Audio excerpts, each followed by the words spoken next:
Hey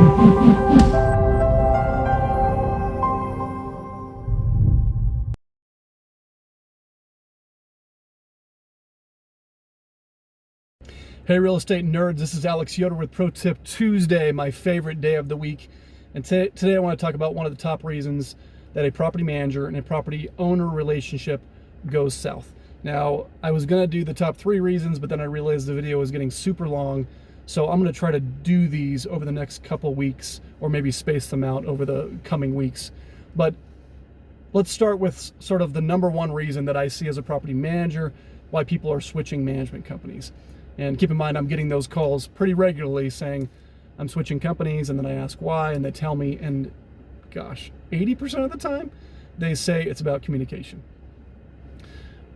They say, hey, I emailed the property manager, I called the property manager, and either I would get no call back or no email back, or it would take them 3, 4, 5 days to actually return my message, and it was just infuriating because I just wanted to get things done or find out what was happening with my home.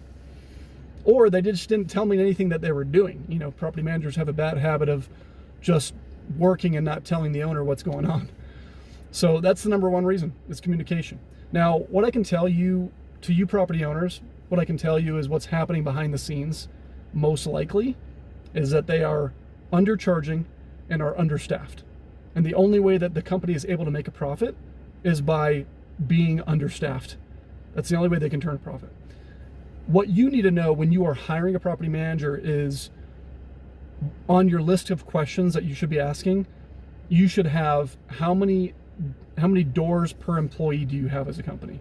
Don't ask how many doors per property manager, because all of us are structured a little bit differently with various kind of hybrid models and who's doing what, but how many employees per door.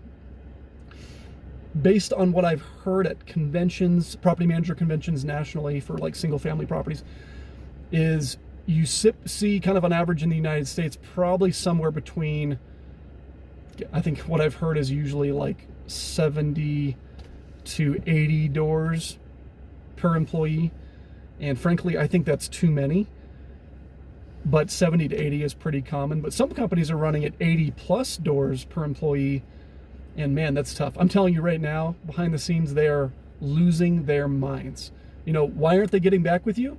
Because they're dealing with 10 floods, 10 people that are complaining about deposit wrecks, posting notices, all of the things to make sure that they're managing your property well. That's why they're not getting back with you, because they have too few people and they're not making enough money to have more. So for you property managers out there, you need to have a comprehensive fee structure. If 98% of your revenue is just your property management fee, you're really doing something wrong. Because what I know is that if you're well staffed, that property management fee is just a break even. There is zero profit made on the property management fee. People don't realize that. And they get into property management and they're like, holy cow, what have I done with my life?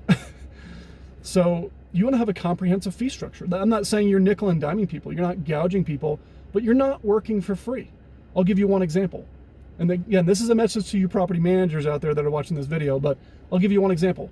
When you sign up a new property, if that property is not ready to go, is not ready to put a sign in the yard and lockbox in the door and to start showing, if you're spending 2, 3, 4 weeks helping the owner get carpet done, repainting the house, and you're just doing that for free, that's a mistake. You should be charging for your time.